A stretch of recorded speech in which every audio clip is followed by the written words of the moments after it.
কাফেরের যন্ত্রণায় নবী বাড়ি ঘর ছেড়ে মদিনার দিকে বিদায় নিয়ে গেলেন। যেই নবী বাবার আদর পায় নাই, 6 বছর বয়সে মাকে হারাইয়া নবী মাকে হারাইলেন। বাবাকে তো জন্মের পর নবী দেখেন নাই। ওই এতিম নবী আমার দ্বীনের জন্য পেটে পাথর বেঁধলেন। তাইফের ময়দানে যখন কালিমার দাওয়াত দিয়ে হাজির, কাফের বাচ্চারা পাথর মারি মেরে নবীর রক্তাক্ত করে। আমার নবী কয়, ও কাফেরেরা, আমি তোমাদেরকে আল্লাহর পথে ডাকি, আমার মারিও না। ওই কাফের বেঈমানের বাচ্চাগুলো পাথর নিয়ে রাস্তার পাশে দাঁড়ায়া যায়। নবীর শরীর থেকে রক্ত বের হয়ে জুতা মোবারকে আটকে গেলেন। আল্লাহ সহ্য করতে পারলেন না। সেই নবীর শরীরে মশা মাছি পড়া হারাম। ওই নবীর পাথরের আঘাত করে এরপর আল্লাহ তাআলা জিবরিল আমিনকে পাঠায়া দিলেন, কয়ে যাও আমার বন্ধুর কাছে গিয়া বলো তাইফের জমিনটা যদি অর্ডার দেয় তাইফের বাসীকে ধ্বংস করে দাও। জিবরিল আমিন আল্লাহর অর্ডার পাইয়া আমার নবীর কাছে এবার হাজির হয়ে গেলেন। ও রহমতের নবী আমার, আল্লাহ আমারে পাঠাইছেন, যদি অর্ডার করে দেন এই তায়েফবাসীকে ধ্বংস করে দিব। নবী এই কথা শোনার পর ডাক দিয়া কয়, রে জিবরিল ভাই, আমি একজন রহমতের নবী, আমি মানুষকে জাহান্নাম থেকে বাঁচানোর জন্য দুনিয়াতে কালিমার দাওয়াত দিই। তুমি ওদেরকে মারবা না, কারণ হতে পারে আজ যদিও আমি নবীর চিনে নাই, কিন্তু এমন একটা দিন আসতে পারে তার বংশদের থেকে তারা আমাকে নবীর মহব্বত করবে, ওদেরকে তুমি মারবা না। ওই নবী আমাদেরকে আল্লাহ দিলেন, যেই নবী এতটাই যে কষ্ট করেছেন, পেটে পাথর বেঁধেছেন, শিয়াবে আবু তালিবের নিকট গৃহবন্দী হয়ে গেলেন। 3টা বছর খানা নাই, পেটে গাছের পাতা খেয়ে খেয়ে কাটাইলেন। খাদিজা রাদিয়াল্লাহু আনহা নবী যে বিবাহ করলেন তিনাকে, 25 বছর যখন নবীর বয়স হয়ে গেল, খাদিজা রাদিয়াল্লাহু আনহার যখন 40 বছর হয়ে গেল, ওই খাদিজাকে মায়ার নবী বিবাহ করলেন। আর যখন খাদিজার ইন্তেকাল, নবী এতটাই যে কাঁদলেন।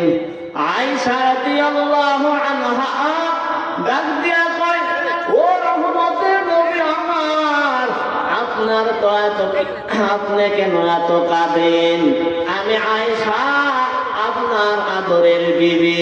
আমার নবী কয়, ও আয়েশা তুমি বুঝবা না, আমার সেই দুঃখের, আমার সেই আদরের খাদিজা, ওই খাদিজার কথা মনে পড়লে আমি নবীর চোখের পানি ধরে রাখতে পারি না। কারণ বলে আমি আল্লাহর মহব্বতে হেরা গুহায় মাঝে মাঝে গিয়া ওখানে দিন কাটাইতাম। 1-2 দিন না, দীর্ঘ কয়েকদিন হয়ে যাইত। আমি তাকাইয়া দেখতাম ওই খাদিজা উঁচু পাহাড় পেরিয়ে আমি নবীর জন্য নাস্তা নিয়ে হাজির। ওই খাদিজার কথা যখন আমার মনে পড়ে যায়, চোখের পানি ধরে রাখতে পারি না রে আয়েশা। ওই নবী আমাদেরকে আল্লাহ দিয়েছেন, আর আল্লাহ আমাদেরকে দুনিয়াতে পাঠাইয়া আমাদেরকে এত কিছু নিয়ামত দিলেন। এরপরও কিছু মানুষ আছে, আল্লাহ তাআলার হুকুম মানে না, বরং টাকা পয়সা কামাই করে মানুষ থেকে, এইরকম খুন খারাপি করে, চাঁদার গায়ের জোরে, অথচ হারাম দ্বারা লালিত শরীর জান্নাতে যাবে না, নবীর হাদিস।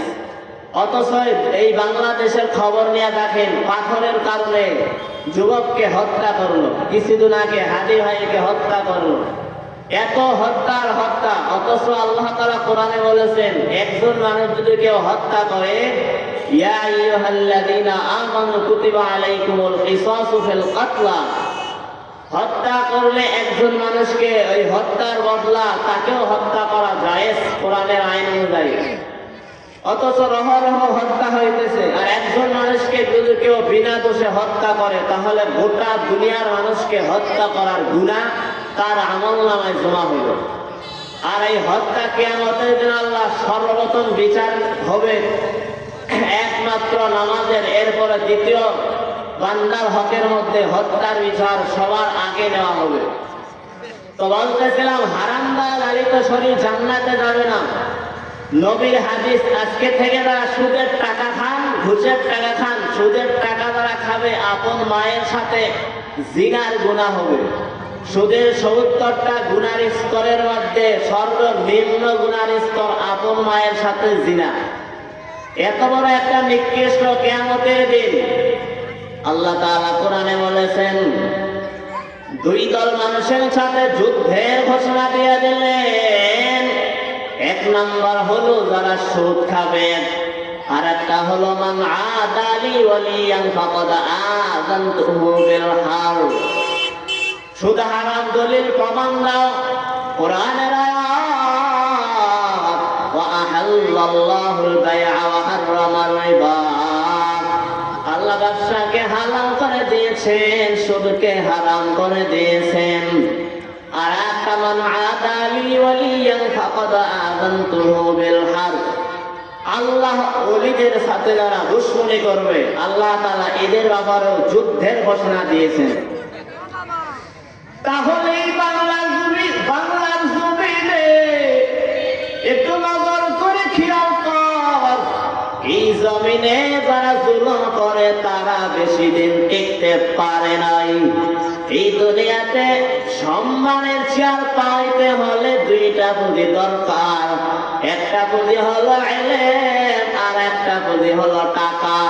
টাকাওয়ালাও সম্মান দেয় এবং ইলমওয়ালাকেও মানুষ সম্মান দেয়। তো টাকাওয়ালার সম্মান আজ আছে কাল নাই, আর ইলমওয়ালার সম্মান দুনিয়াতেও আখিরাতেও দেয়। কোটি টাকার মালিক দেখো অভাব হয় না দূর, গরিব ঘুমায় আরাম করে মনটা বাহাদুর। ফেরাউনের লাশটা দেখো মিশর জাদু ঘরে, খাই না মাটি পোকা মাছি সবাই ঘৃণা করে। এই জমিনে একটু খেয়াল করো রে বাবা, কয়েকদিন আগে এই বাংলার জমিনে হাসিনা সরকার পালাইয়া গেল। যেই হাসিনা এতই বাংলার জমিনে মসজিদ তৈরি করে দিল, এত রাস্তা, এত জনগণের উপকার করার পর এরপরে গেল এই বাংলার জমিন থেকে পালাইয়া গেল। এখান থেকে শিক্ষা নাও ও মোহাম্মদপুরা এলাকার মুসলমান, দুনিয়ার সম্মান জুলুম যারা করবে কিয়ামতের দিন অন্ধ করে আল্লাহ হাসরের ময়দানে জুলুমকারীকে তুলবে। ওই হাসরের ময়দান অন্ধ করে জুলুম যারা করবে দুনিয়াতে, তারা তাদেরকে আল্লাহ কিয়ামতের দিন অন্ধকার রূপ ধারণ করাবে। তাহলে জুলুম করার কারণে আজ দুনিয়াতে থাকতে পারে নাই, আর কত এমপি মন্ত্রী পালাইয়া গেল। দুনিয়ার এই সম্মান আজ আছে কাল নাই। আর এলেওয়ালার এত সম্মান এই জমিনে খেয়াল করে দেখো রে বাবা, বড় বড় বক্তারা যারা দ্বীনের লাইনে কথা বলে, ওই কত বছর হয়ে গেল, এরপর আল্লাহ তাআলা তাদের দ্বারা দ্বীনের খেদমত নেয়। মরণ পর্যন্ত এইভাবেই দুনিয়াতে ওলামায়ে কেরামদেরকে আল্লাহ সম্মান দেয়। কিয়ামতের দিন আল্লাহ তাআলা উলামা একরামকে বাদশা বানায়া দিবে। কিয়ামতের কঠিন ময়দান 50,000 বছর দাঁড়াইয়া থাকা লাগবে। সূরা মাআরিজে আল্লাহ বলেছেন 50 আলফা সানা, হাসরের ময়দান 50,000 বছর হবে। আল্লাহ কোরআনের সূরা মাআরিজে বলেছেন 50,000 বছর কার জন্য হবে? সবার জন্য 50,000 বছর হবে না। দুনিয়াতে 1-1.5 ঘন্টা দাঁড়ায় থাকা যায় না। হাসপাতালে যদি যাও 1 ঘন্টা দাঁড়াইয়া থাকা ধৈর্য কুলায় না। অথচ হাসরের দিন 50,000 বছর, এত একটা দীর্ঘ সময় আল্লাহ দাঁড়ায় রাখবেন তাদেরকে যারা গুনাহগার, যারা নামাজ পড়ে নাই, যারা রবের বিশ্বাস করে নাই। আর যার যেমন ঈমানের পাওয়ার, আল্লাহ তাকে দিনকে তেমন ভাবে সংক্ষেপ করে দিবে। যার যেমন ঈমানের পাওয়ার, তার দিনটা তেমন ভাবে ছোট মনে হবে। এজন্যই আল্লাহকে আপন বানাও। নবীর হাদিস وعن أبي هريرة رضي الله عنه قال قال رسول الله صلى الله عليه وسلم لا يلج النار من بكى من خشية الله। আবু হুরায়রা রাদিয়াল্লাহু থেকে বর্ণিত নবীর হাদিস, মান বাকা মিন খাশিয়াতিল্লাহ, যে ব্যক্তি আল্লাহর ভয়ে ক্রন্দন করবে, লা ইয়ালুজুন নার মান বাকা মিন খাশিয়াতিল্লাহ হাত্তা ইয়াউদাল লাবানু ফিজ যার'i ওয়া লা ইয়াজতামিউ আলা আবদিন ফি সাবিলিল্লাহি ওয়াদখান জাহান্নাম। আল্লাহর ভয়ে কান্না যদি কেউ করে, গাভীর দুধ ওলান থেকে যেমন দুধ বের করে ভিতরে ঢোকানো যেমন সম্ভব নয়, কান্নাওয়ালারে জাহান্নাম দিবে আল্লাহ, এটাও সম্ভব না। তাহলে ওই কান্নার দরকার আছে না নাই বা আপনি চিন্তা করেন।